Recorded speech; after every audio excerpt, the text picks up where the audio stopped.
Bueno, pues vamos a ver el último tema que es de gravitación. Eh, Vamos a ver más que todo la teoría y algo un poco rápido, puesto que esto no se va a evaluar no se va a evaluar ni en el examen ni en la tarea se evalúa. Eh, el miércoles vamos a hacer un repaso y seguro el viernes podemos hacer otro repaso. Si terminamos con lo de ahorita con lo de gravitación. Como les comentaba anteriormente, ¿cómo era que escogía uno? Perdón, una pregunta aquí. El punto de origen para los torques.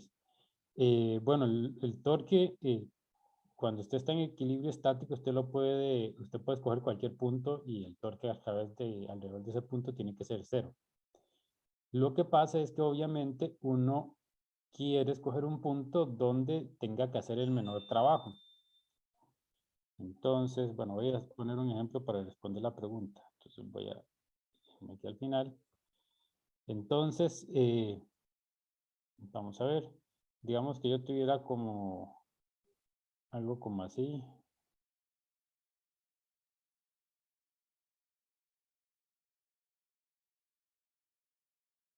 Y yo tengo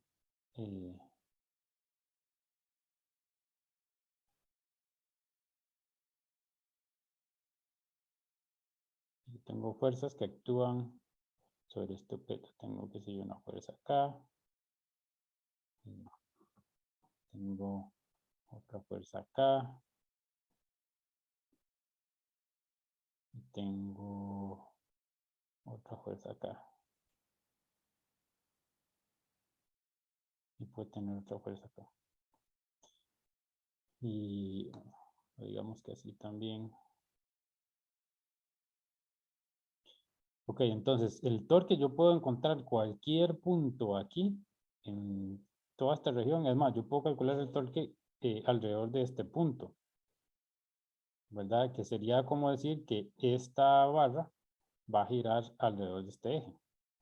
Entonces se movería como hacia acá. Entonces yo lo puedo poner alrededor de cualquier punto. Lo ideal es escoger un punto donde hayan la menor cantidad de fuerzas, ¿verdad? Porque es menos el trabajo que tengo que hacer. Entonces, por ejemplo, vean que si yo escogiera este punto de acá, bueno, aquí van a ver normales. Si yo escogiera este punto verde de acá, entonces yo tengo que considerar, vean que la distancia de esta a ese punto no es cero, ni esta, ni esta, ni esta, ni esta, ni esta.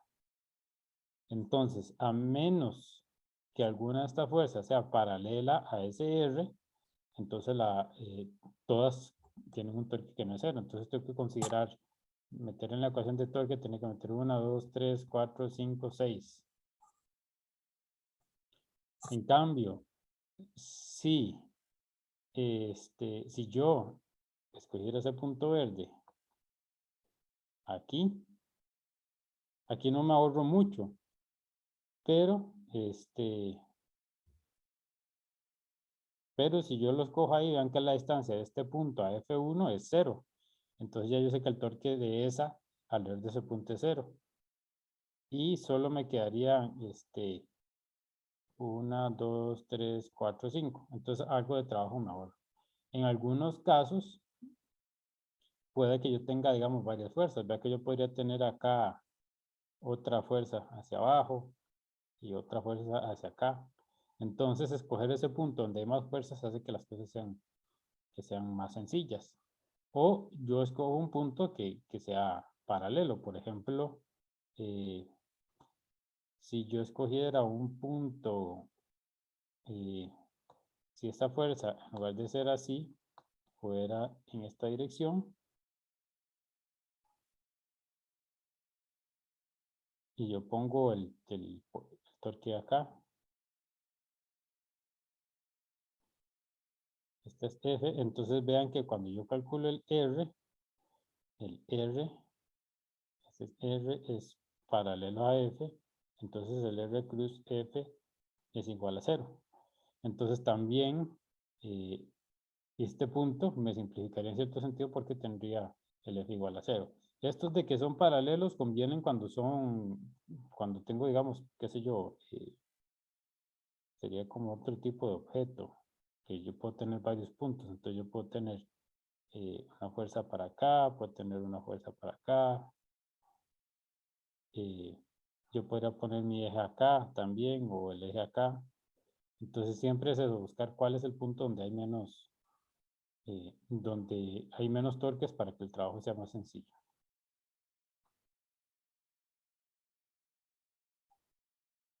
¿Alguna otra pregunta?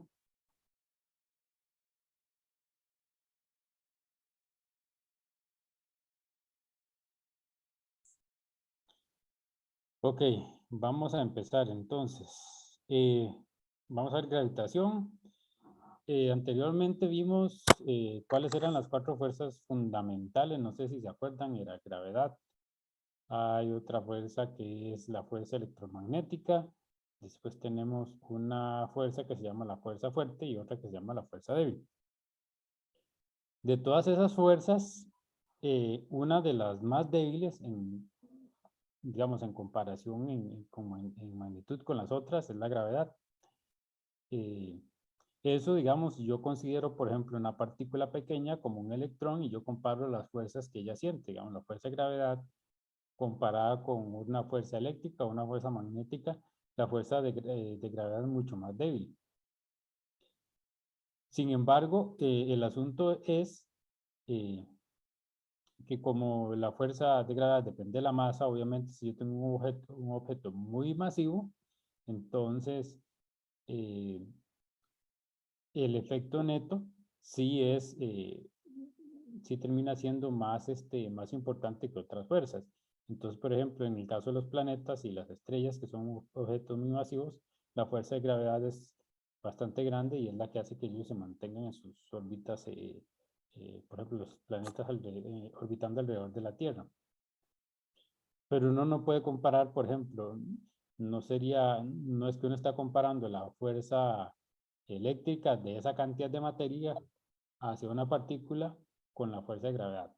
Entonces, no digamos, simplemente yo tengo un electrón y comparo con la fuerza eléctrica que siente por otra partícula y después comparo con la fuerza de gravedad. Entonces, la fuerza de gravedad es mucho menor en magnitud si lo vemos partícula a partícula, pero el efecto de tener mucha masa hace que su efecto sea significativo. Entonces lo que vamos a hacer ahora es vamos a estudiar un poco esas interacciones gravitatorias entre los cuerpos y ver un poco la dinámica de estos cuerpos.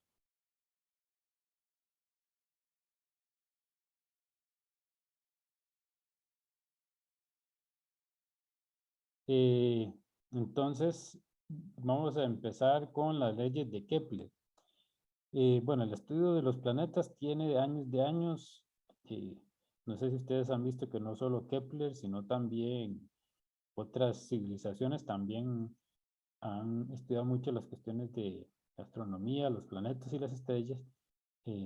Pero bueno, Kepler en el siglo XVI, luego de que este astrónomo Tycho Brahe hizo estimaciones de las trayectorias de los planetas, Kepler utilizó los datos que este astrónomo recolectó y la información que él recolectó para formular unas leyes que nos describen el movimiento de los planetas alrededor del Sol.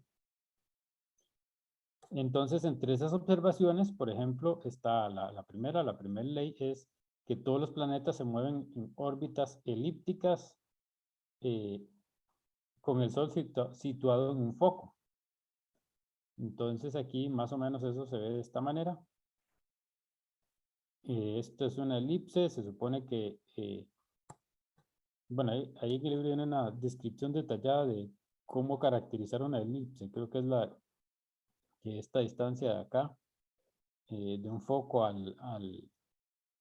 creo que la suma de estas dos distancias es constante, algo así, no me acuerdo. Pero bueno, las características importantes es que tiene dos focos. Tenemos un semieje mayor,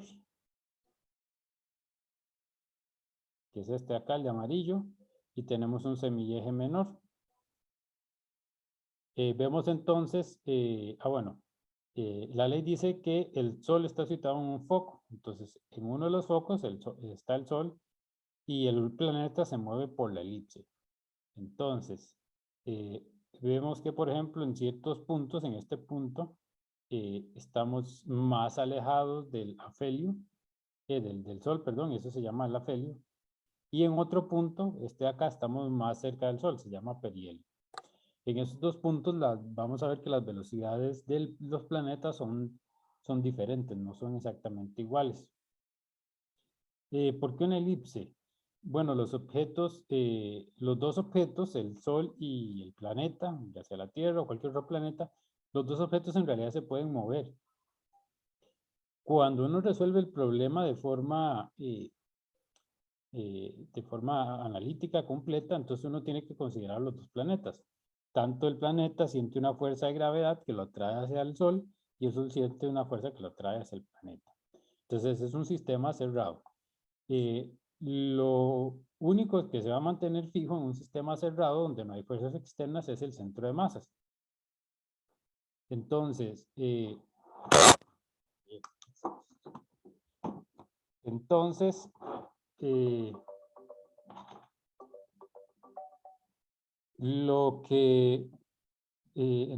en este caso no es lo mismo, digamos, tener un planeta o un punto fijo y que la partícula gira alrededor.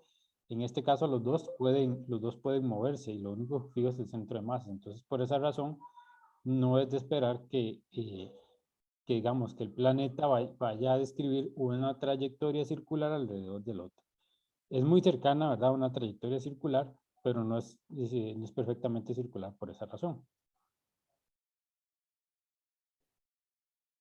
Y bueno, entonces también con lo que nosotros hemos aprendido del centro de masas, nosotros esperaríamos obviamente entonces, ¿verdad? Que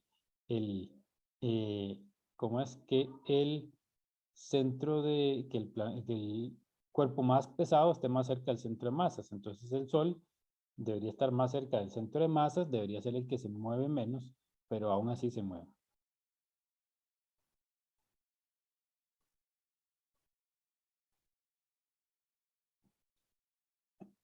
La otra ley dice que la recta que une cualquier planeta con el Sol barra áreas iguales en tiempos iguales. Y eso es básicamente el problema que hicimos para el momento angular, que vimos que cuando el momento se conserva, el momento angular se conserva, el radiovector barra áreas iguales en tiempos iguales. Entonces, ¿qué quiere decir? Si yo me voy acá, nosotros lo hicimos de esta manera, digamos, definimos un R inicial y luego un R final. Y entonces vimos que este es el R inicial y este es el R final. No me acuerdo qué fue lo que vimos, que esta era constante, creo. Entonces, lo que quiere decir es que en un tiempo t, si yo barro esta área, empiezo aquí, estoy aquí, quiere decir que en ese mismo tiempo, si yo estoy por acá, yo tengo que barrer la misma área. ¿Qué quiere decir eso? Que vean que como la distancia es más larga, voy a acercarlo, borrar un poco.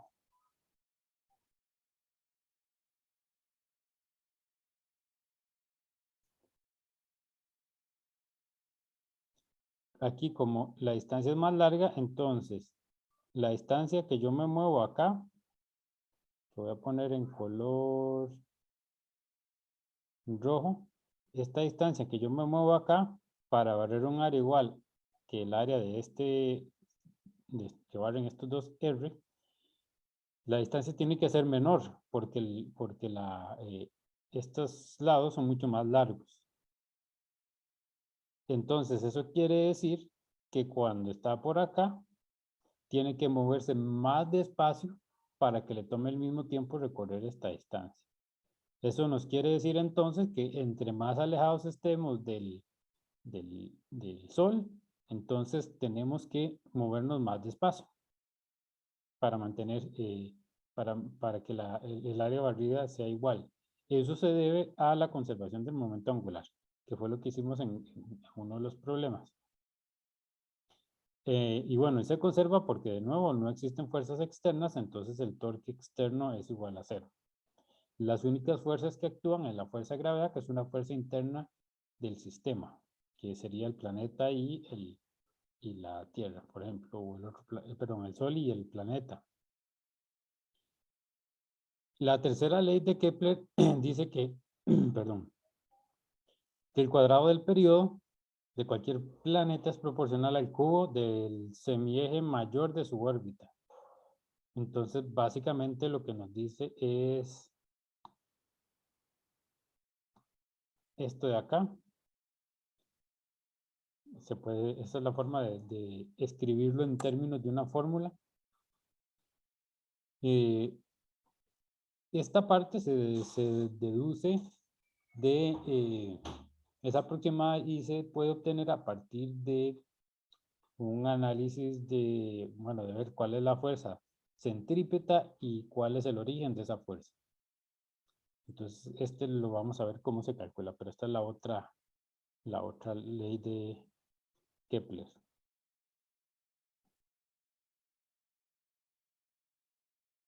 C es la misma para todos los planetas. Vamos a ver por qué esa C es la misma.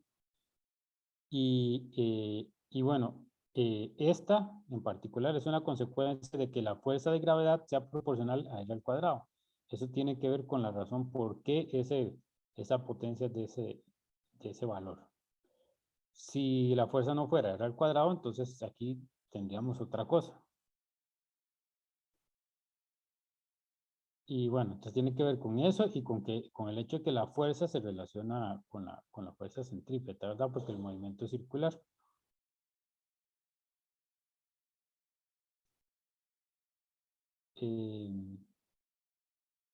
Y bueno, y también, como vimos anteriormente, cuando un cuerpo se mueve, trae una trayectoria circular dependiendo del valor de R, así va a ser la velocidad. Si yo tengo una energía fija, digamos, una velocidad inicial fija o una energía fija, entonces, dependiendo del R que yo tenga, así va a ser la velocidad. Entonces yo esperaría que dependiendo del R que yo tenga, así sea el periodo, ¿verdad? Porque velocidad más rápida significa que tarda menos tiempo en dar la vuelta y es un periodo mucho menor. Por aquí tengo un videillo que más o menos explica, es básicamente lo mismo que les dije, pero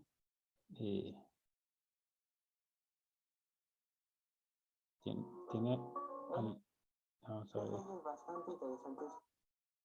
Esta nos dice que todos los planetas se mueven alrededor del Sol con una forma elíptica. Con el Sol. ¿Qué me pasó? Ya se me...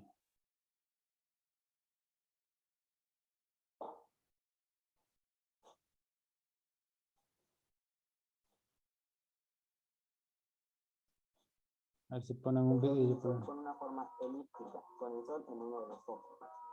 Básicamente que no nos movemos en un círculo, sino en un círculo un poco aplastado. Y el Sol está en uno de estos extremos, y lo llamamos elipse, según la ley de Kepler. El radio vector que une a la Tierra o a cualquier planeta con el Sol recorre tiempos iguales en áreas iguales. O básicamente que la velocidad no es constante. Y entre más cerca estamos del Sol, más rápido nos vamos a mover. Y entre más lejos, más lento. Y nos introduce un nuevo concepto, el momento angular. Algo que después podría ser comprobado con la gravedad de Newton. Y finalmente, tercera ley. La tercera ley interesante nos dice, para cualquier planeta, el cuadrado de su periodo orbital es directamente proporcional al cubo de la longitud del semieje mayor de su órbita elíptica. Y hace que esto te confunde muchísimo en lo que es y lo que significa, pero no es tan complicado. Básicamente nos dice que si elevas el tiempo al cuadrado sobre la distancia al cubo, vas a obtener una un número más o menos similar para todos los planetas. 3 por 10 a la menos 19 segundos al cuadrado metros al cubo. O básicamente que entre más lejos estás del Sol, más tarde se dará una vuelta. Un ejemplo de esto es Mercurio, que su órbita alrededor del Sol tarda 225 días. Júpiter tarda su órbita en dar la vuelta al Sol es de 12 años. Y se diga de Plutón. Pero hay cosas más interesantes del universo, como cuál será la muerte del Sol, o cuál fue el verdadero o uno de las muchas teorías del origen de nuestra galaxia. Bueno, eso era así brevemente lo que les decía. Vean que lo que dice el video de que los planetas que están más largos se mueven con una velocidad, bueno, que tardan más. Todo esto tiene que ver, ¿verdad? Con la energía. Obviamente, si estos planetas tuvieran más energía, por decirlo de alguna manera, entran a la órbita con mayor energía, entonces podrían hacerlo más rápido. Lo que pasa es que si tienen mayor velocidad, al final, si tienen mayor velocidad, ¿qué va a pasar? Que entonces esa velocidad cinética que tienen significa que la trayectoria, o sea, que el radio va a ser más, más grande. Y les iba a enseñar esto por acá. No sé si ahora que estamos hablando de la Tierra, si alguno ha visto esto. Vamos a ver. Para que vean ustedes. Resulta que hay una gente, aunque ustedes no lo crean, que tiene una asociación que se llama el Flat Earth Society, que es una gente que cree que la Tierra es plana. Sí, a estas alturas hay gente que piensa que la Tierra es plana. Y de hecho, digamos, esta es una página, esta gente han hecho conferencias, e inclusive, por ejemplo, por aquí me encontré que hasta utilizan argumentos de Einstein para justificar el hecho de por qué la Tierra es plana, ¿verdad? Bastante curioso que todavía hay gente que piensa así, que no piensa que, o sea, que piensa que muchos científicos están equivocados, pero igual así usan todo el internet, todos los teléfonos y toda esa misma tecnología que han desarrollado muchos de esos científicos, que permiten comunicaciones, que usted viaje por ejemplo, en avión y que llegue al destino que tiene que llegar y todas esas cosas. Y no, la gente simplemente piensa que la Tierra es todavía hay gente que piensa que la Tierra es plana.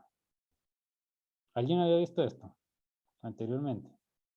A mí me costó creerlo cuando lo vi, pero sí es cierto. Parece que es mentira, pero sí es cierto.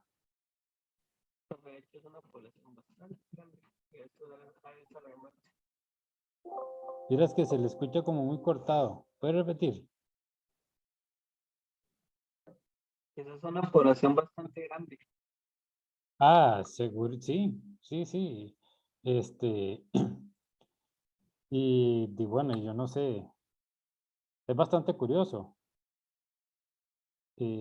porque sí, esta gente ha hecho conferencias, tienen conferencias anuales y un montón de cosas, y gente que piensa que esto es así, ¿verdad? Pero bueno, utilizan los aviones y toda la tecnología que muchos científicos desarrollaron, pero no creen lo que los científicos dicen que la Tierra sea cerca. Bueno, es bastante curioso, pero bueno. Y con eso se va a topar uno y ustedes, ¿verdad? Muchas veces con gente que va a tener ideas que no tienen ningún fundamento y eso, digamos, más allá de uno demostrarles que no es así, no tiene mucho sentido porque es más que todo una creencia que ellos tienen, ¿verdad? No creo que usted los vaya a convencer por más argumentos que les dé, ¿verdad?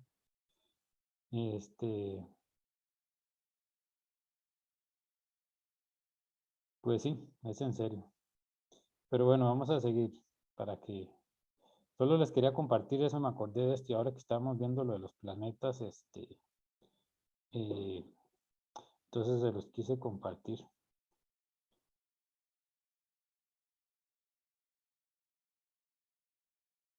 Es como otra cosa.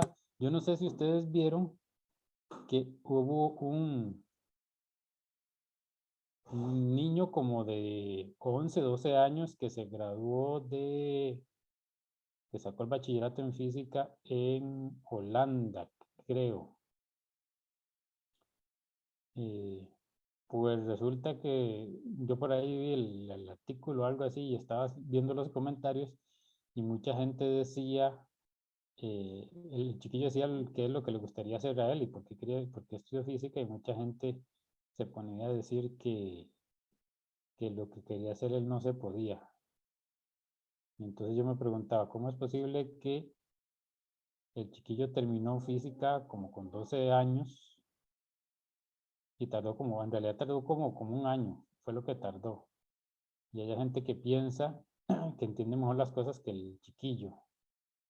Bueno, así es la gente, ¿verdad? Pero bueno, eso era como para hacer algo,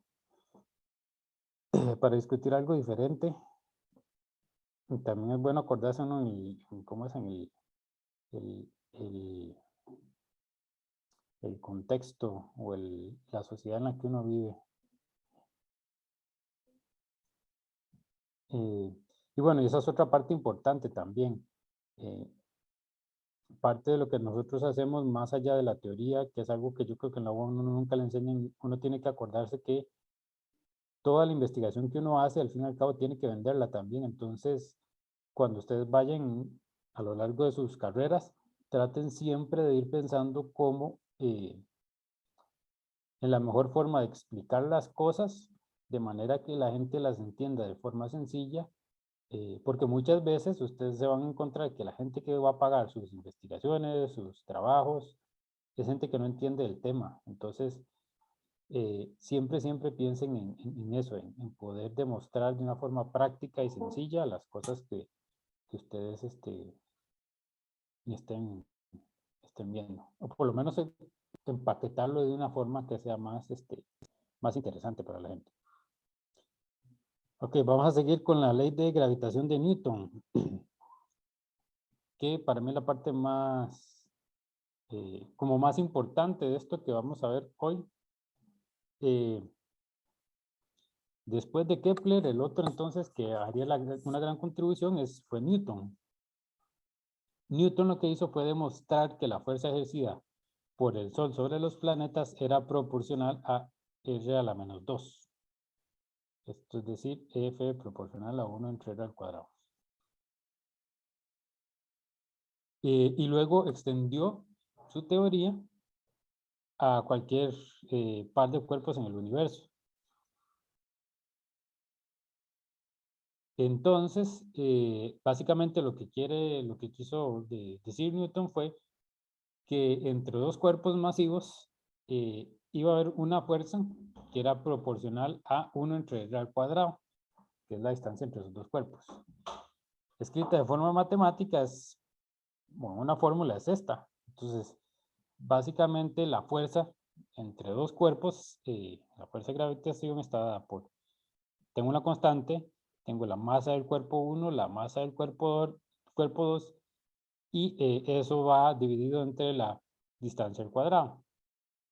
La dirección de la fuerza es atractiva, quiere decir que está en la línea que los conecta. Entonces, vamos a verlo con este dibujo. Entonces, digamos que este es mi sistema de coordenadas acá, no importa cuál es X y cuál es Y, eso no es relevante para la discusión. Entonces, yo tengo el punto de ubicación del objeto 1, tengo el punto de ubicación del objeto 2, y la línea que los conecta es esta de acá, este vector. Entonces, este R2 menos R1 me va a dar este R12, que es la línea que los conecta. Esto de acá es esta dirección. Entonces, básicamente esto lo que me está diciendo es que la fuerza, por ejemplo, que siente va en esta dirección.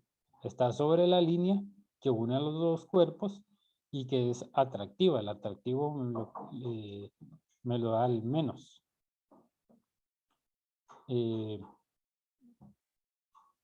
Por la tercera ley de Newton, sabemos que por cada acción hay una reacción. Entonces también si este cuerpo siente una fuerza de gravedad por este otro, entonces este también va a sentir una fuerza de gravedad por el otro. Entonces por eso vemos que la fuerza que siente este es igual a la fuerza que siente este, pero es en direcciones opuestas. Y de repente este es un buen momento también para mencionar por qué esperamos que si las dos fuerzas son iguales, por qué se mueve más la Tierra que el Sol, por ejemplo. Entonces ahí tenemos que recordar lo siguiente, que la fuerza es dP de T y que el P es M por V. ¿Qué quiere decir eso? Eso quiere decir que si yo tengo para un objeto muy masivo, yo necesito más fuerza para cambiar el momento, ¿verdad? Si esta masa, si un cambio de momento, si la masa es muy grande, para cambiar el momento, una X cantidad, yo tengo que cambiar, variando poco la velocidad, yo puedo obtener ese cambio. Si el objeto es muy liviano, si la M es muy pequeña, entonces yo tengo que hacer un cambio de velocidad mayor para que el momento cambie la magnitud necesaria. Entonces, si bien las fuerzas son iguales para la fuerza que siente la Tierra eh, por la gravedad del Sol y viceversa, son iguales, la diferencia es esa, que uno de los dos es más masivo, entonces el objeto más masivo se va a mover mucho menos. Y por esa razón es que básicamente vemos que la Tierra gira alrededor del Sol y no al revés. Que se conoce como la constante de gravitación universal, que es esta de acá. Vean que es 6,67 por 10 a la menos 11 newtons metro cuadrado kilogramo al cuadrado. Esa es la misma para todos los cuerpos. Y vean que de hecho los únicos parámetros que tenemos son estos tres, ¿verdad? Las masas de los objetos y la distancia. Si ponemos el origen en alguno de los objetos, digamos si yo lo pongo por acá, entonces yo lo puedo escribir simplemente de esta forma. La magnitud, olvidándonos de la dirección, solo la magnitud va a ser G, M1, M2 entre R al cuadrado. Y R sería la distancia desde el objeto hasta acá. Es muy importante, muy importante para los cursos que vienen, que cuando vean estos R's, que siempre piensen en cuál es la definición. Entonces no se les olviden, ojalá que no se les olviden y siempre lo tengan en mente y siempre vayan a la definición. Este R de acá es un R, ese R es básicamente la magnitud de R2 menos R1. Esta es la definición original y este es un caso particular, este de acá. Entonces, si nosotros tenemos siempre eso claro, cuando nos den otra cosa, entonces uno siempre antes de utilizar esta de acá, que uno va y verifica si lo que tiene en realidad es eso, tengo la distancia desde este punto, o si me están dando este marco de referencia. Si yo estoy aquí, tengo que usar esta. Si estoy aquí, puedo utilizar esta. Pero uno tiene que tener eso claro. Y ese tipo de definiciones aparecen en muchos otros casos. Entonces, ténganlo claro, no se les olvide, porque es un error que se comete frecuentemente. Si ustedes tienen eso en mente, entonces se van a ahorrar muchos dolores de cabeza.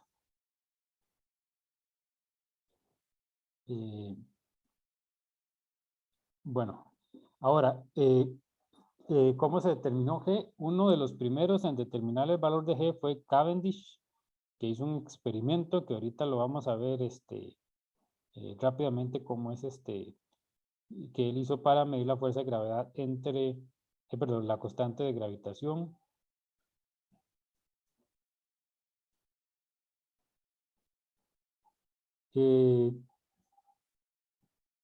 Y ahora algo que debemos preguntarnos, bueno, si todos los cuerpos sienten gravedad, que es lo que nos dice la ley de Newton, que dice que la gravedad no solo es entre planetas, sino que entre cualquiera dos objetos que tengan masa, va a haber una fuerza de gravedad entre los dos objetos. Entonces, ¿por qué nosotros cuando estamos trabajando en la Tierra solo consideramos la fuerza de gravedad de la Tierra, no consideramos la fuerza de los otros objetos? Entonces, para que ustedes vean por qué razón nosotros consideramos solo la fuerza de gravedad de la Tierra, y para que no me crean así, simplemente no tomen mi palabra, entonces vamos como, bueno, para demostrarlo, para que ustedes no tengan simplemente que creer lo que yo les digo, sino que vean de dónde viene, vamos a hacer lo siguiente. Entonces vamos a calcular la razón de la fuerza de gravedad de un cuerpo de 1000 kilogramos, que es 1 tonelada, la fuerza de gravedad que ejerce este cuerpo sobre otro objeto de una masa M2. Me falta aquí.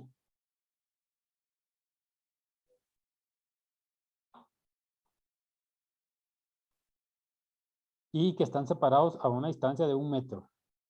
Entonces tengo un objeto que pesa 1 tonelada y tiene un objeto que está a 1 metro de distancia.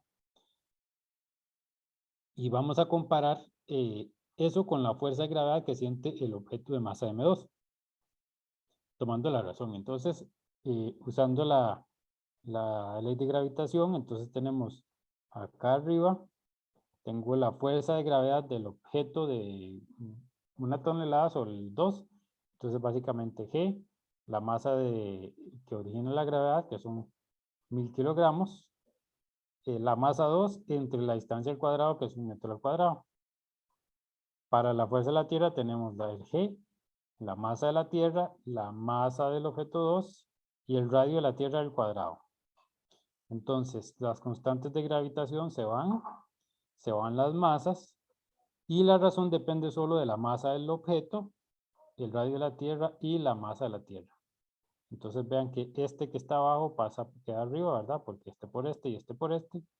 Este me queda aquí abajo y este me queda aquí arriba. Entonces me queda el radio de la Tierra al cuadrado por los 1000 kilogramos por la masa de la Tierra. El radio de la Tierra es aproximadamente 6,75 por ahí, 6,77 por 10 a la 6 metros. Y eso le va al cuadrado. La masa del objeto son 1000 kilogramos.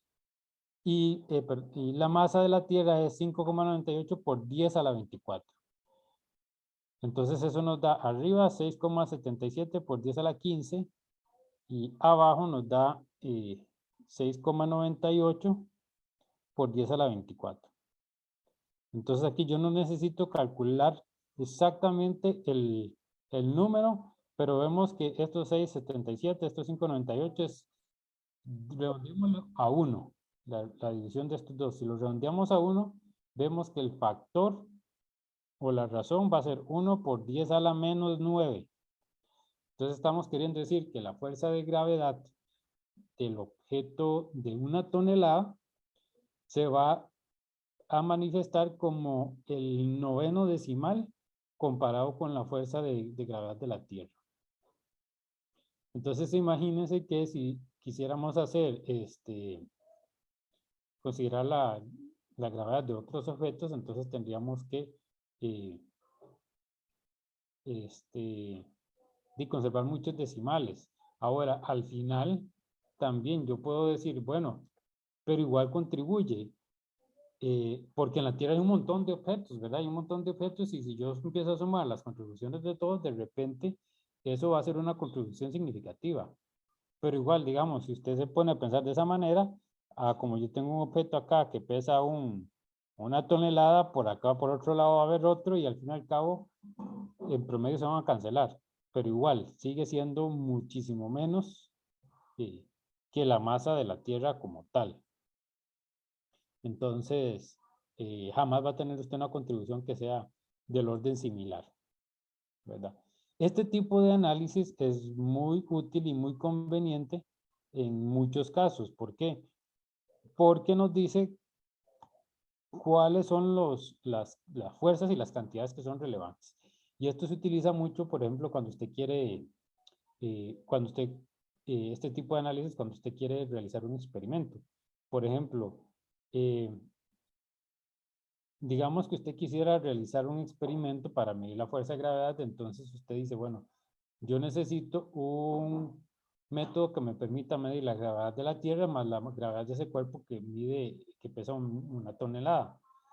Imagínense que la diferencia entre la instrumentación que yo tengo que tener para tener una precisión de 9 dígitos decimales es bastante, o sea, tiene que ser un instrumento muy preciso y posiblemente va a ser muy costoso. Entonces, no es lo mismo que usted vaya a medir la fuerza de gravedad de la Tierra, que generalmente en realidad uno lo utiliza con una balanza común y corriente, usted tiene una buena medida, a que usted quiera medir la gravedad de ese con la gravedad de otro objeto.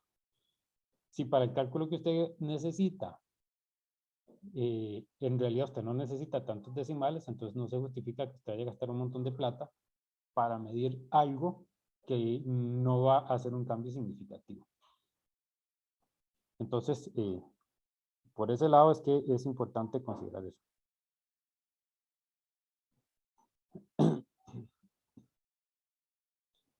El experimento de Cavendish más o menos es este de acá, eso se llama, es una balanza de torsión. Entonces, básicamente lo que tenemos es se tienen dos masas pequeñas, ¿verdad? Iguales. Y tengo dos masas más grandes. Entonces vean que sabemos que la fuerza de gravedad va en esta dirección, ¿verdad? ¿Por qué hacemos una balanza? Porque la otra fuerza que nos podría afectar es la gravedad, pues la gravedad va para acá abajo.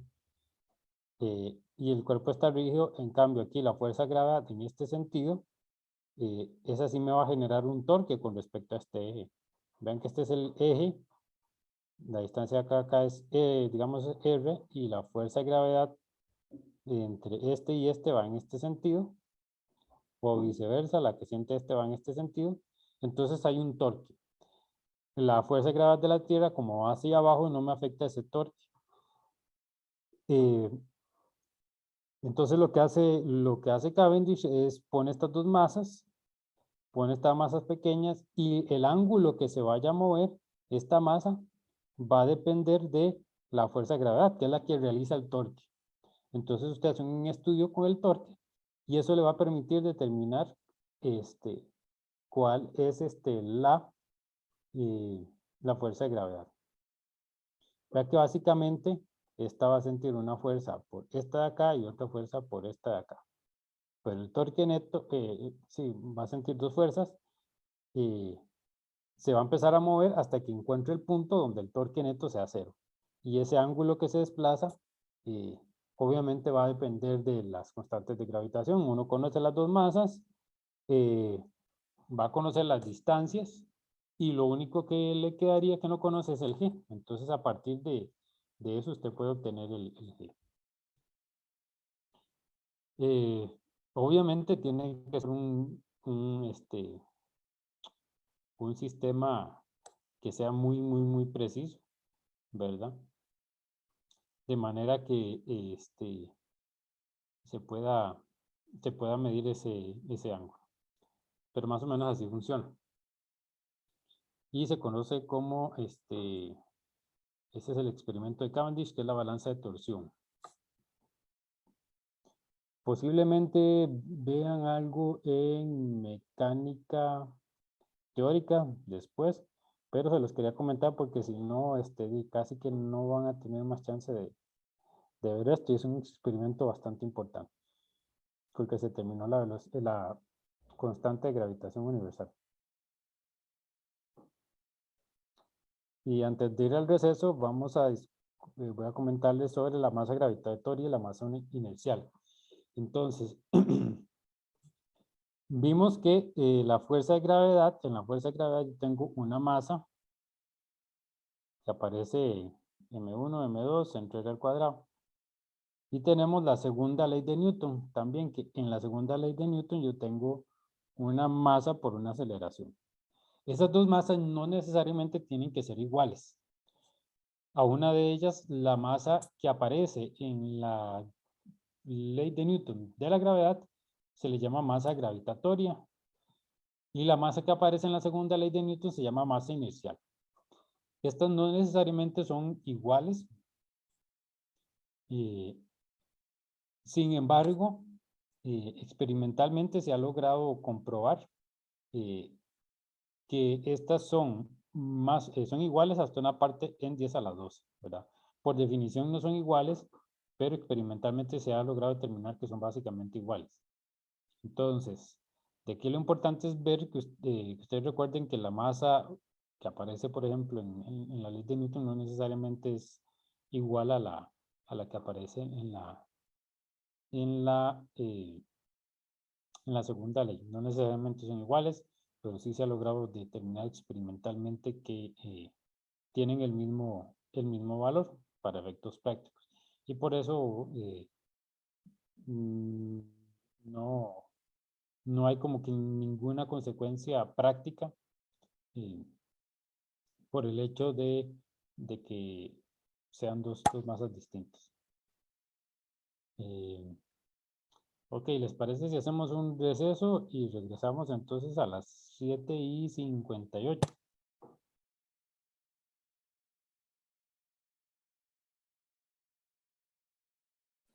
Ok, profe, me parece. Perfecto.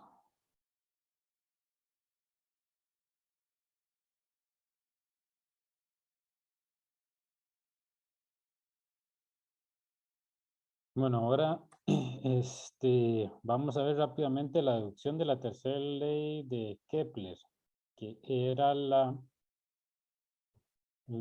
que hablaba del periodo.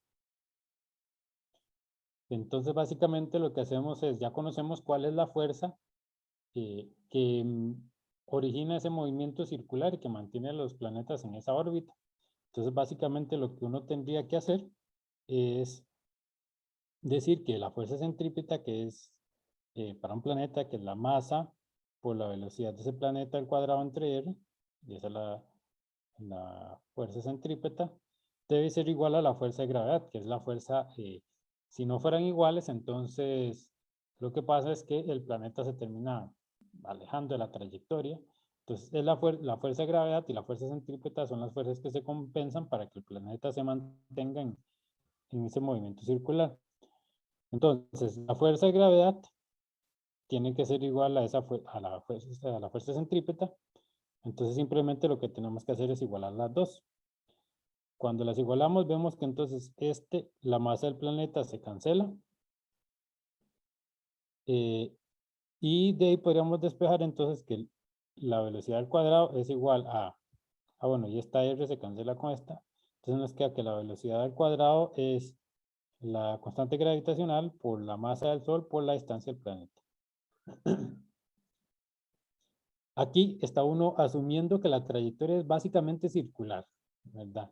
Es una aproximación, no es exactamente circular, ya vemos, pero es una aproximación. Y luego, si recordamos que la velocidad para un objeto que se mueve en una trayectoria circular está relacionada con la velocidad angular por omega r, y si también recordamos que el periodo es 2pi entre omega, entonces podemos encontrar la velocidad en términos de el radio y el periodo. Este es el periodo, que es el tiempo que tarda en dar una vuelta. Entonces ya tenemos esta relación. Vea que aquí tenemos v al cuadrado, entonces yo lo que voy a hacer es esta relación la elevo al cuadrado, y me queda 4pi a la 2 r al cuadrado dividido entre t al cuadrado. Entonces ven que de aquí nos sale el t al cuadrado. Ahora lo igualo con este valor, que es la masa del Sol entre r, que está por acá, y después despejo. Entonces vean que esta t que está abajo la puedo pasar para arriba, esta r que está abajo pasa para acá arriba, y entonces, bueno, esto pasa para abajo, entonces me queda t al cuadrado es igual a 4pi a la 2 r al cubo entre gms. La constante c sería esta de acá, 4pi al cuadrado entre ms. Y vemos que esa es la misma para todos los planetas. Esa sería la constante c, es la misma para todos los planetas y lo único que cambia es el R. Y de esa manera se demuestra la tercera ley de Kepler. Pero de nuevo es una aproximación, no es exacta. tendríamos que tener una trayectoria perfectamente circular para que fuera exacta.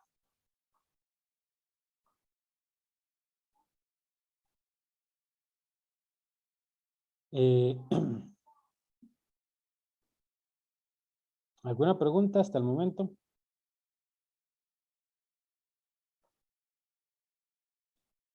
Bueno, entonces ahorita vamos a ver la energía potencial gravitatoria. Entonces ya vimos la fuerza, vimos en el caso de la fuerza gravitatoria, de nuevo el trabajo realizado por esta fuerza de gravedad es independiente de la trayectoria. Eso significa que nosotros podemos definir un potencial gravitatorio. Ese potencial gravitatorio se define como definimos todos los potenciales a partir de esta cantidad del trabajo, que es menos F punto de S. Y bueno, y es lo que dice es esto, lo que dice es básicamente que el trabajo es independiente de la trayectoria.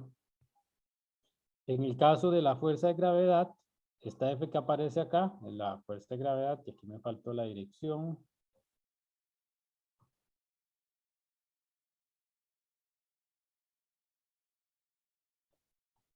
Entonces, yo simplemente puedo sustituir y me queda el F punto de S, ¿no?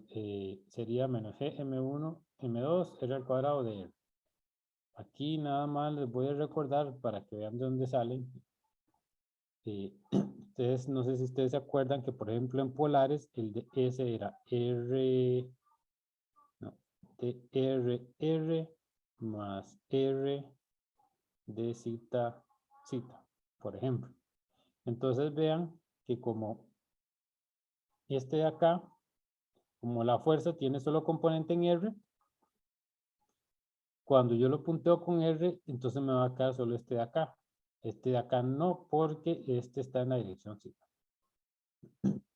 Solo me queda la componente en R. Y recordando que ¿verdad? Todo tiene que tener unidades de distancia. Esto es unidad de distancia y esto es unidad de distancia. Entonces el potencial gravitacional, el diferencial está dado por Gm1, m2 entre R al cuadrado por el de R. Y de ahí entonces simplemente integramos y obtenemos el potencial gravitacional que aparece aquí, que es menos G M1 M2 entre R más el U0. El U0 es el potencial de referencia cuando integramos, hacemos la integral con respecto a dos puntos. Entonces, necesitamos definir un punto de referencia. Entonces, este delta U es básicamente un delta U, sería un U final o un U de R menos un U0. Y de ahí es donde sale eso. Siempre utilizamos un punto de referencia para los potenciales. Hay que recordar que en el caso de la energía potencial, lo que tiene sentido o lo que es práctico, lo que es útil en la práctica es la diferencia potencial, no el valor exacto del valor de potencial. Yo no sé si a ustedes les había comentado que, bueno, yo puedo tener el valor de potencial que sea infinito, pero al fin y al cabo, como lo que importa es la diferencia, puedo tener potenciales infinitos que eso no me afecta físicamente el resultado. Porque lo importante es la diferencia. Ese es otro punto bastante importante. Recordar que los potenciales, lo que es significativo en términos físicos es su diferencia, no el valor absoluto. Entonces, cuando nosotros escribimos de esta forma, estamos poniendo un punto de referencia. Este punto de referencia generalmente se pone en infinito.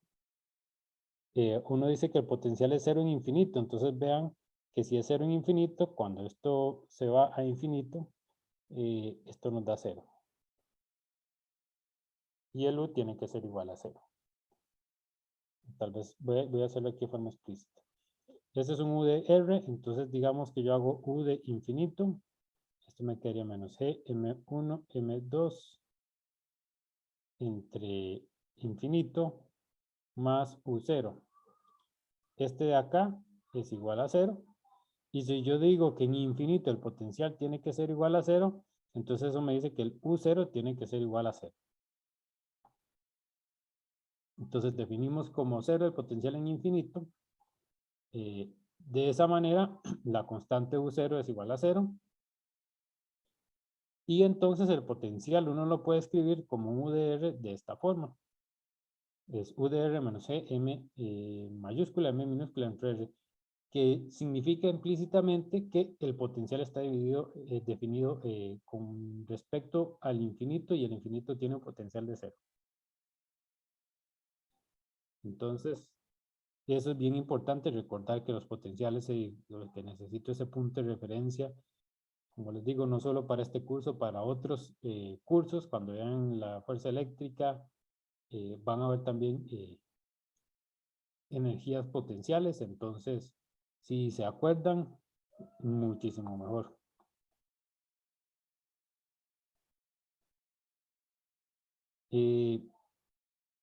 Ahora vamos a ver entonces, vamos a analizar un gráfico de la energía potencial. Este gráfico de acá, este nos grafica la energía potencial de un objeto, y vamos a ver el caso de la Tierra. Entonces, yo no sé si ustedes ahorita se han preguntado, ahora que estamos viendo esto, vean que este es el potencial gravitacional, y entonces para la Tierra le cambio por le pongo ahí la masa de la Tierra y el radio de la Tierra.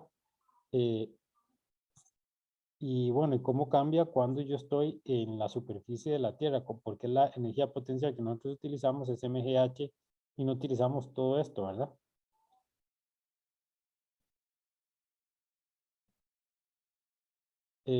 Entonces, bueno, para el caso de la Tierra, tenemos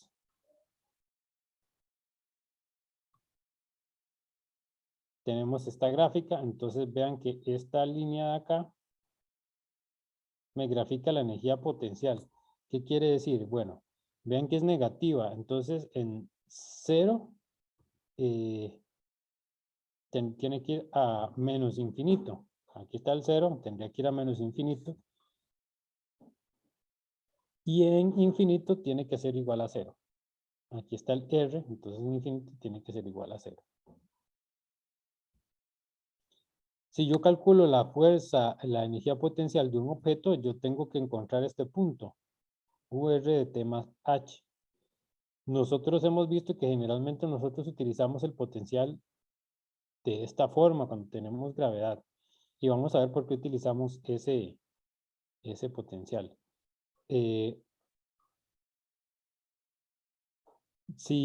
Bueno, también vimos que la fuerza de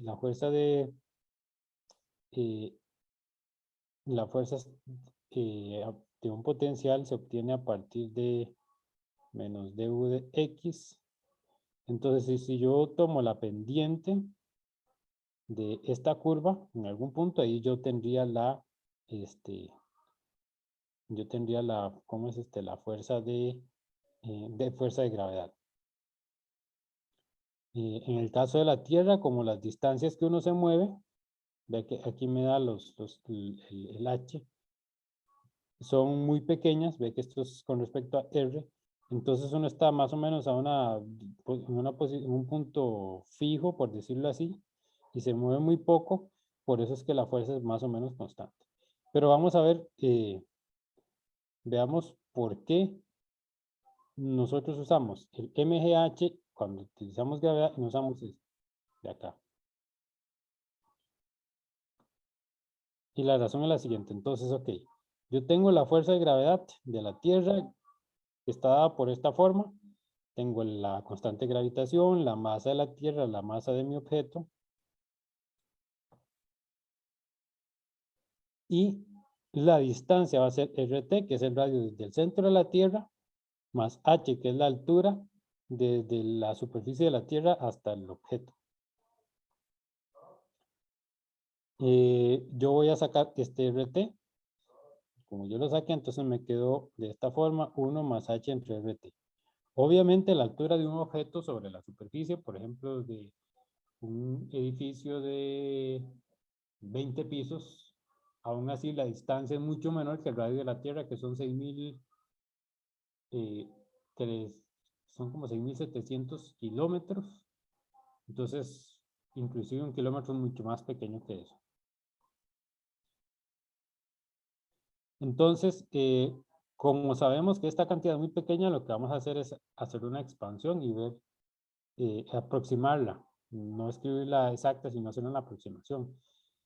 La expansión de esta cantidad es la siguiente, es 1 menos h entre rt. Vean que el 1 más h es un número mayor que 1. Entonces, si yo tengo 1 entre un número mayor que 1, me tiene que dar un número menor que 1. No mucho, pero algo menor que 1. Entonces, eso tiene que ser 1 menos un número pequeño me da algo menor que 1. Entonces, hago esta aproximación y entonces ya ahora yo lo sustituyo en la fuerza en el potencial gravitacional. Entonces, a la hora de sustituirlo, me va a quedar UR, me va a quedar un término con cuando multiplico por el 1, me sale este término de acá. Y cuando multiplico por este de acá, el menos y el menos me da un más. Y me queda GM, la otra M, el H entre el RT al cuadrado. Y aquí me hizo falta algo. Y luego, entonces, si uno define, o más bien la gravedad que nosotros vemos comúnmente se define en términos de, y ya se me volvió a borrar. Ahora sí. Como G, la constante de gravitación, la masa de la Tierra entre el R al cuadrado, entonces uno puede escribir el potencial gravitacional de la Tierra sobre los objetos en la superficie de esta forma. Entonces tengo una energía con respecto a la superficie de la Tierra y luego tengo el otro potencial. Al final nosotros utilizamos simplemente esto y dejamos de lado esto. ¿Por qué? Porque vean que cuando yo hago conservaciones de la energía, por ejemplo, yo digo, de este lado tengo energía inicial, que sería UR de T más MGY', por ejemplo. Tenía que escribirlo de nuevo. UI es igual a URT más MGY. Y se me sigue borrando. Vamos a hacer así.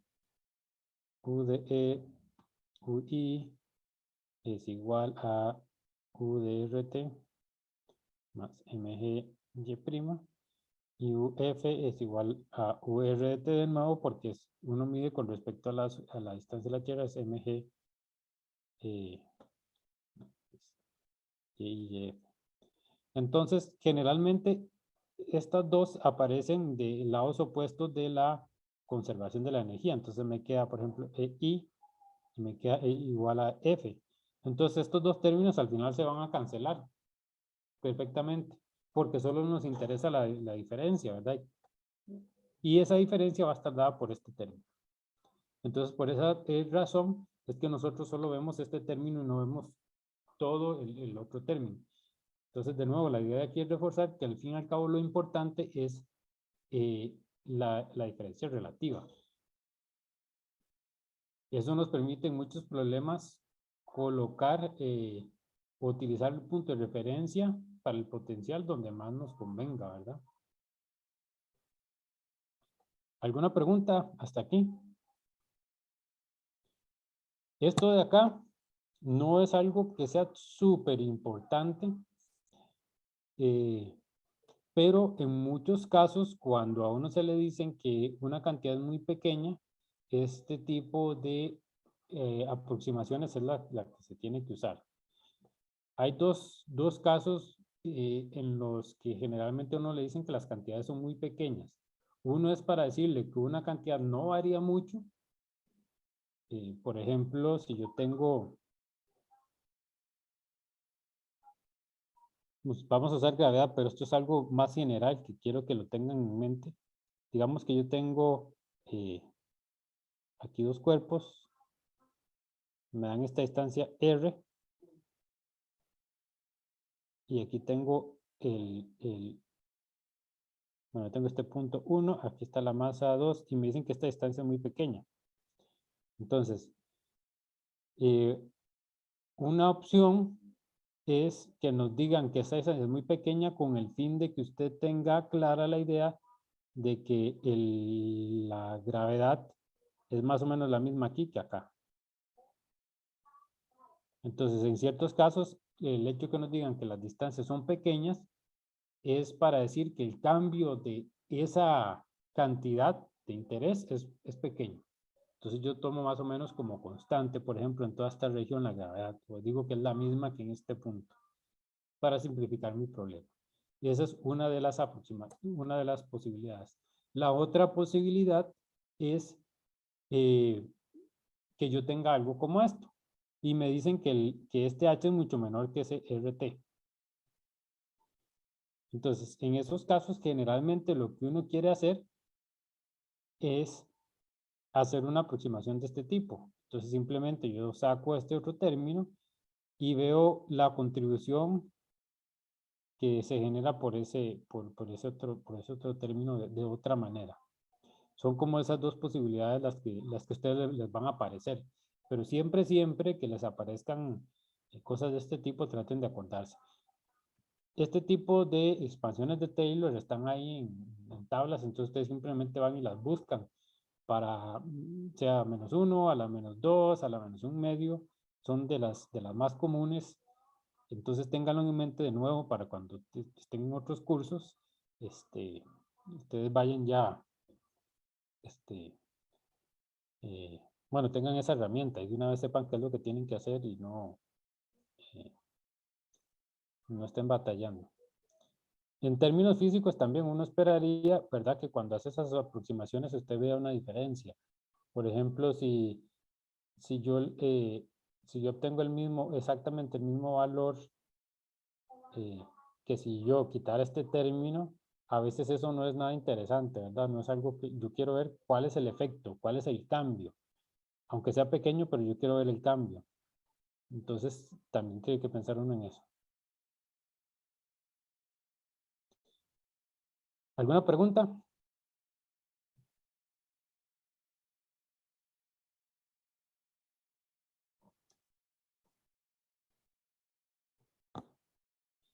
Bueno, ok, lo otro que vamos a hablar es de la velocidad de escape. La velocidad de escape es básicamente la velocidad inicial mínima que necesita un objeto para poder escapar de la Tierra, para poder escapar del campo gravitacional de la Tierra que lo mantiene fijo. Ya vimos que la fuerza de gravedad es una fuerza de atracción, entonces si el objeto se aleja, la gravedad lo va a atraer de nuevo hacia el centro de la Tierra. Entonces, antes de hacer el cálculo, vamos a ver voy a explicar un pequeño ejemplo para tratar de ilustrar cuál es la idea. Entonces, en este caso, en este ejemplo la pregunta es, ¿cuál es la velocidad necesaria para que la bola escape de digamos que esto es como una especie de pozo, por decirlo así? Tengo la bola que tiene una velocidad dada y yo quiero que escape. Vean que si la velocidad es pequeña, nosotros ya sabemos por conservación de la energía que la bola va a llegar hasta acá, hasta cierto punto, y se va a devolver.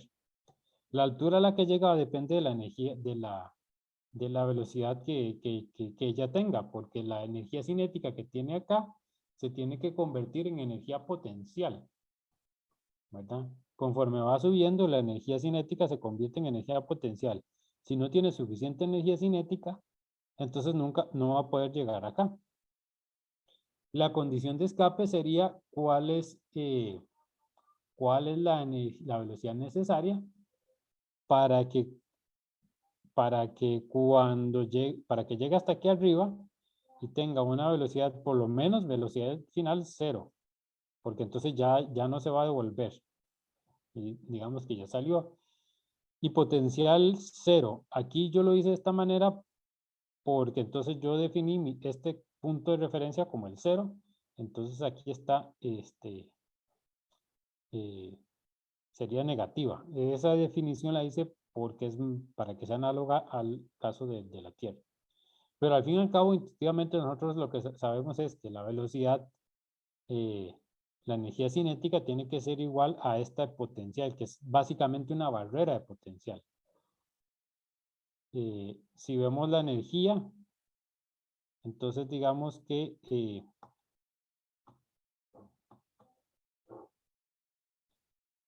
si lo vemos en términos de energía, entonces el potencial debería ser algo como así, como una barrera, ¿verdad? Entonces, si la partícula, esta es la, digamos que este es el R y esta es la energía. Entonces uno sabe que si la energía es menor que esta energía potencial, entonces nunca va a poder llegar y nunca va a poder salir. Bueno, entonces en este caso es sencillo. Nosotros sabemos que si el mv al cuadrado es mayor o igual a mgh, entonces va a llegar por lo menos con velocidad cero. Si es igual, va a llegar con velocidad cero. Si es mayor, va a llegar con mayor velocidad y logra escapar. Y el hecho de que logre escapar significa que no se va a devolver y se va a quedar allá adentro. En el caso de la Tierra, entonces de nuevo necesitamos que la energía potencial final sea cero. Vean que la energía potencial de la Tierra está definida con un signo menos.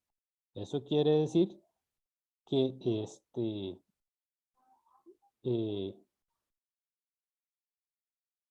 que yo necesito, bueno, que necesito que al final la energía sea cero, ¿verdad? Eso es, digamos que aquí está el cero, sería el punto más, más alto. Y por lo menos que la energía cinética sea igual a cero, que es la energía que llegue a este punto, ¿verdad? Y que ya no se vaya a devolver. No importa que ya no tenga velocidad, pero por lo menos que no se devuelva. Entonces, esa condición significa entonces que tengo que la energía cinética final tiene que ser cero, la energía potencial tiene que ser igual a cero. Necesito conocer, lo que quiero saber es cuál es la energía cinética. Esto me va a decir cuál es la velocidad necesaria para poder escapar. Y necesito conocer la energía potencial, que es la energía potencial y la barrera o el alto de la barrera que debe sobrepasar. Que es la energía, bueno, el faltante de energía potencial que tiene por estar ahí en el centro en la superficie de la Tierra. Entonces aquí simplemente lo que tiene que hacer uno es despejar. Entonces tengo la energía potencial, este de acá básicamente me mide esta altura de acá. Entonces digamos que uno andaba por ahí y la Tierra lo capturó, entonces usted quedó aquí adentro. Uno tiene, entonces yo necesito saber cuánta energía cinética necesito yo para recuperar esa energía potencial que perdí, porque tengo un signo menos, cuando la Tierra me jaló. Entonces por eso aparece el signo menos. Entonces yo lo que voy a hacer es darle esa energía cinética para compensar la energía que perdí y así poder escapar. Entonces simplemente uno despeja de acá y nos daría que la velocidad de escape es esta, es 2g mt entre rt, que es básicamente 2g por rt, que es el radio de la Tierra, la raíz cuadrada. Esa sería la velocidad de escape, la velocidad que tienen que tener, por ejemplo, los cohetes y las naves espaciales para por lo menos quedar en órbita con velocidad igual a cero.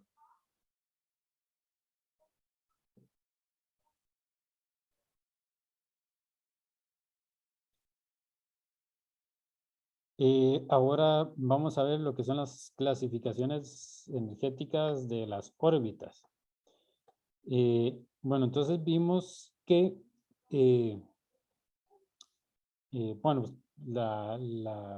el sentido común nos dice, ¿verdad? Que uno, si usted quiere escapar del campo gravitacional de la Tierra, usted tiene que tener cierta cantidad de energía, si no, eventualmente la gravedad lo termina jalando de nuevo usted hacia la Tierra.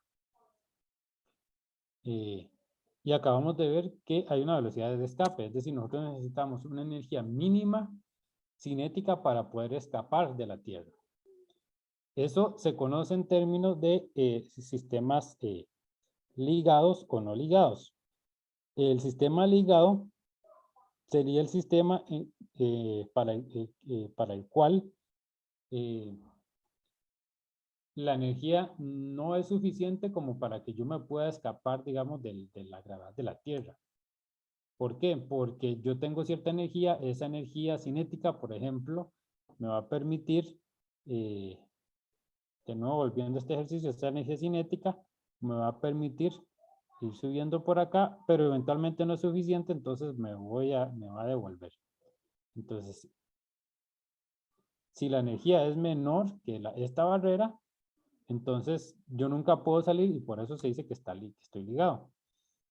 Si la energía es mayor, entonces eventualmente yo voy a poder salir y entonces ya yo no estoy ligado o no estoy forzado a quedarme en ese potencial. Entonces, eso es lo que significa ligado y sistema no ligado. Como vimos que el potencial gravitacional tenía un menos en la definición, es decir, básicamente que cuando caemos en el campo gravitacional de la Tierra nos atrapa, por decirlo así. Entonces, si la energía del sistema es mayor que 0, considerando la energía potencial gravitacional, entonces el sistema es no ligado. Eso quiere decir que básicamente tenemos suficiente energía para compensar la pérdida de energía por la captura del potencial gravitacional. Y si la energía es menor que 0, es decir, no tenemos suficiente energía para compensar la energía que perdimos cuando entramos al sistema gravitacional de la Tierra. Entonces, en este gráfico aquí tenemos el U. Vemos que el U en infinito va a tender a 0. Entonces, las energías que son mayores que 0 van a ser las no ligadas y las que son menores que 0 o que están aquí por debajo del potencial van a ser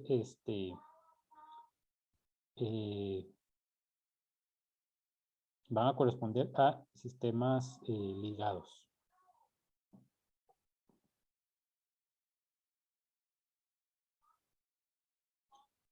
¿Alguna pregunta? Bueno, esta nomenclatura se usa en muchos sistemas y para muchos otros casos, no solo para, aquí tengo algo, no solo para gravitación, se usa en otros contextos. Entonces, traten de tener clara esa idea. Espero que la recuerden, que no se les olviden. De repente, este ejemplo, yo lo diseñé tal vez con el fin de que les quede grabado más claro cuál es esa relación entre la velocidad de escape y que el sistema sea ligado y no sea ligado. Y finalmente vamos a ver lo que es el campo gravitatorio. Entonces, ya vimos el caso para masas discretas, ¿verdad? Para una masa, la fuerza de gravedad que genera una masa sobre otra.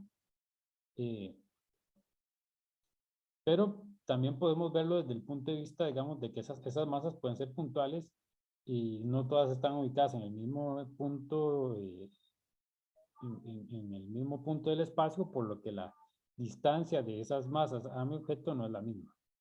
Entonces vamos a considerar en este caso masas puntuales. Vimos que la fuerza de gravedad estaba dada por esta cantidad. Tenemos de nuevo la masa que genera la fuerza de gravedad, la masa que siente la fuerza de gravedad, la distancia entre estas y la constante de gravitación universal. Esta fuerza está definida de manera que el M2 es el que siente la fuerza. ¿Por qué? Porque R12 es R1 menos R2. Digamos que esto es positivo, entonces este me da el signo menos, que significa que va en dirección de R1, ¿verdad? Entonces, de la masa 1. Y hacia acá. Entonces la idea es, ok, ahora, ¿cómo podríamos determinar esto que vamos a definir como campo gravitatorio? El campo gravitatorio sería el campo o esa cantidad física o ese ente físico que es el que genera la fuerza sobre la masa. Entonces, digamos que yo tengo, yo no sé que hay una partícula ahí que me genera esa gravedad, yo simplemente llego y coloco una masa y veo una fuerza de gravedad o veo una fuerza, entonces yo siento esa fuerza porque hay un campo. Entonces, a mí me gustaría saber cuál es ese campo, indistintamente de que sea una masa o 20 masas las que generan ese campo. ¿Cómo podría yo determinar cuál es ese campo gravitatorio en el que está esa masa que siente esa fuerza? Entonces, una forma de hacerlo es esta, se coloca una masa de prueba en el campo. Entonces yo agarro Papá, más tarde un momento.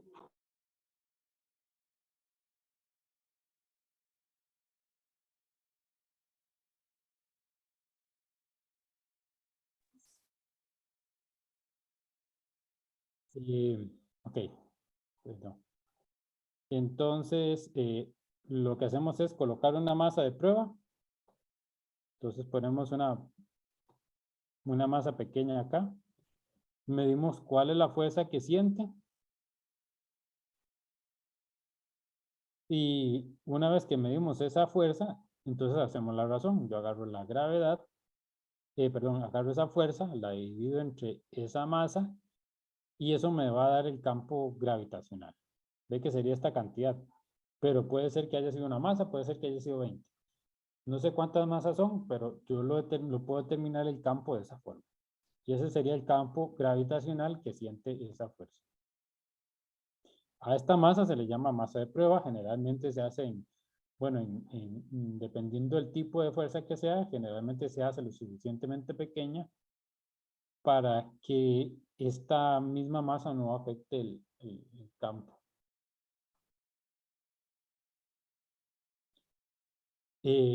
Como les decía, ese campo gravitacional puede generarse por una masa o un conjunto de ellas.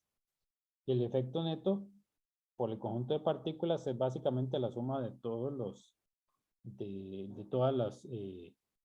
todos los campos que generan las partículas. Eso se llama principio de superposición, que fue lo que vimos con lo de las fuerzas. Por ejemplo, la fuerza neta que actúa sobre una partícula es la suma de todas las fuerzas.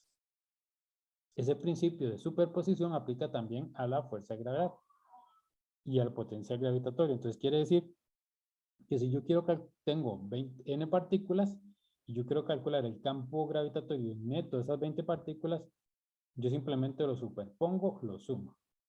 Entonces esto me da el campo gravitacional neto, la suma de todas las contribuciones de cada una de las partículas.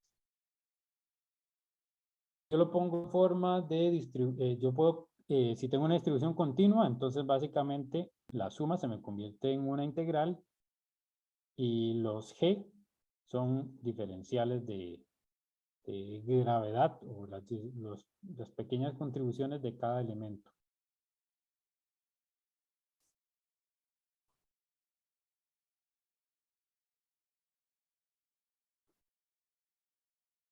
Ok, entonces esto va a ser lo último. Vamos a ver un ejercicio para ver cómo podría calcular yo la fuerza, el campo gravitatorio, por ejemplo, de una masa. No es algo que vayamos a evaluar, pero digamos, el procedimiento es algo que se va a utilizar en muchos otros casos, entonces creo que vale la pena hacer un ejemplo como para recordar varios puntos. Entonces, aquí en este ejercicio la idea es considerar una barra uniforme de masa M y longitud L. Entonces está acá. Que está centrada en el origen y longitudinalmente a lo largo del eje X.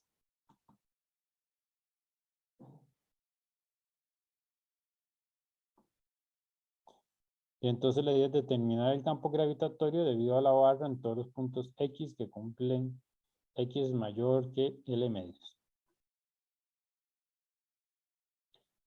Entonces, primero lo que tenemos que hacer es considerar un diferencial o un pequeño elemento de la barra y ver cuál es el campo gravitatorio de ese segmento. Entonces, la contribución por un punto X, vemos que por la dirección de la barra, la fuerza, el potencial gravitatorio es atractivo hacia la barra. Entonces tiene que ir en esta dirección, en X. Solo ocupamos la componente X. Y la contribución de un elemento va a ser un menos G por dm, que va a ser el diferencial de masa de ese elemento, entre r al cuadrado. Este r al cuadrado es la distancia desde acá hasta acá.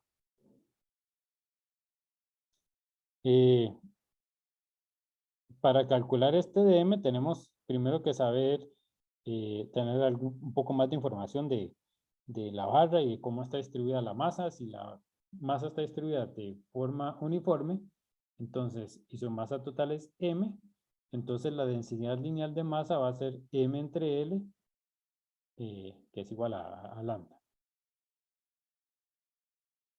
Conociendo la densidad, entonces yo puedo calcular la masa de un segmento de X, que la vamos a llamar dm. Ese diferencial de masa va a ser el lambda, que es la densidad lineal. Yo lo multiplico por la distancia y eso me da la masa de ese segmento, que sería m de X entre L. Lo otro que es importante notar es que el R es la distancia del elemento hasta P y no es constante. ¿Qué quiero decir con esto?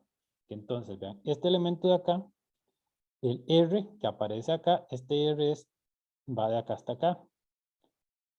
Si yo tengo un X1, por ejemplo, en otra posición, acá, entonces ese R es este R de acá, de aquí hasta aquí. Si tengo otro de X2 que está por acá, ese R va desde aquí hasta acá. Entonces, ese R es diferente. Depende del punto de donde yo esté. Dependiendo del punto donde yo esté, así va a ser así va a ser ese R. Entonces, este R no es fijo. Va a depender de la posición. La posición, ¿qué pasó? La distancia esta distancia R sería entonces básicamente la posición X del punto donde yo quiero medir menos el X0. Vean que por ejemplo para el X2, como el X2 es negativo, entonces X menos X2 me da la distancia. Entonces yo tengo que definir este R en términos de la variable que va a cambiar para yo considerar. El X me va a dar la posición del dm, entonces yo tengo que ir moviendo ese X para considerar todos los diferenciales de masa, y cuando yo lo voy moviendo, entonces ese R cambia. Entonces no lo puedo dejar así a la hora de integrar, sino que lo tengo que poner en términos de las variables.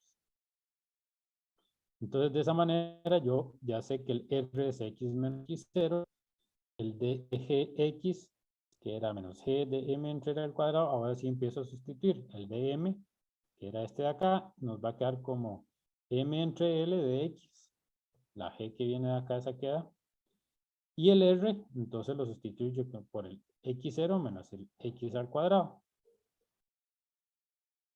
Y ahora sí, nos quedó dx y el cx. Entonces vean que si nosotros hubiéramos asumido ese R constante e integramos, vamos a cometer un error. Porque no es lo mismo, si yo integro solo el dx, esto me va a salir un x final menos x inicial. Y me va a quedar el 1 entre R al cuadrado ahí al final. Esto me quedaría solo al final. Como nosotros estamos viendo que ese R es variable, entonces lo tenemos que integrar, y a la hora de integrar, entonces ahora nuestra integral va a ser la integral de menos L medios, que es el punto de inicio, hasta L medios, el punto final. Nuestra función, que es el de X entre X menos X0 y M con un cuadrado. Y el otro factor que queda es el Gm entre L, que es esto de acá. Esa integral, vea que es una cantidad a la menos 2, entonces cuando integro me va a quedar a la menos 1. Y básicamente cuando yo evalúo, entonces me va a quedar 1 entre X0 menos L medios, menos 1 entre X0 más L medios. Voy a poner el paso intermedio, entonces la integral va a ser menos Gm entre L por menos 1 entre X0 menos X. Esto se evalúa en menos L medios y en L medios. Entonces de ahí vemos que cuando está en L medios me va a quedar negativo. Por esto este quedó negativo. Cuando está en menos L medios Entonces es menos con menos me da más. Entonces me va a quedar este con el signo positivo. De manera que al final entonces el campo gravitatorio va a ser menos G, M en la dirección X. X era al cuadrado menos L medios al cuadrado. Y esto lo obtiene uno, bueno, tiene que meter esta L aquí adentro y hacer todo el desarrollo de estas, de esas fracciones para encontrar ese resultado, pero ese sería el valor. Entonces, de nuevo, esta parte no es algo que vayamos a ver, pero todo este procedimiento de encontrar el DM, de ver qué tengo que integrar o no, es algo que sí van a ver con frecuencia en muchos otros casos, entonces es por eso importante que ustedes lo vean. Y bueno, básicamente eso era gravitación así muy rápidamente. Bueno, en realidad no teníamos mucho tiempo, o sea, hubiera sido como ver la teoría hoy y hacer ejercicios el viernes, entonces no hubiera sido la gran diferencia. Muchas cosas se conectan con lo que ya hemos estado viendo. Vean que lo único nuevo es, por ejemplo, la definición de la fuerza de gravedad. Pero lo que es el potencial más o menos se ha trabajado. Lo que es las leyes de Kepler, eso se deriva del movimiento circular, conservación de momento. Entonces, lo que se ocupa para hacer el análisis o cálculos de este tipo ya se tienen las herramientas. Esto es como más que termina siendo en cierto sentido un caso como particular. Ok, ¿preguntas?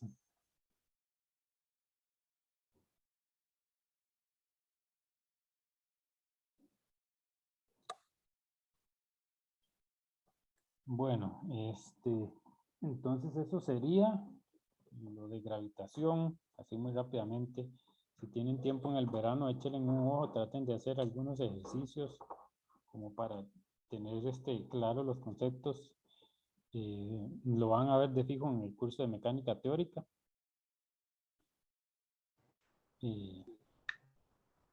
Profe, disculpe, una consulta. Sí.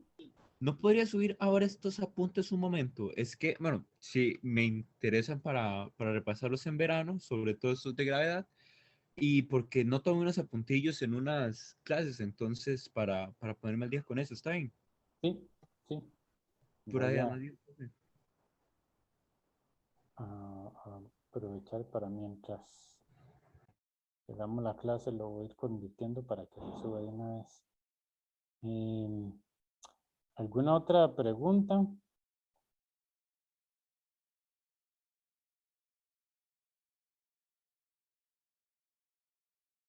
Vamos a ver. Hoy estamos, ¿qué día es? 23.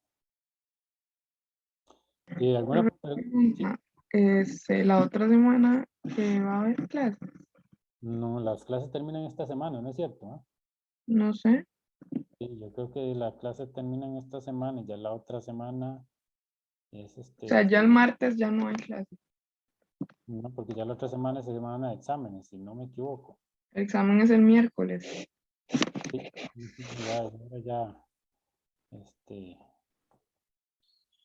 ya terminaríamos el viernes, entonces la idea es hacer más, yo hago un repaso mañana y el viernes hacemos otro.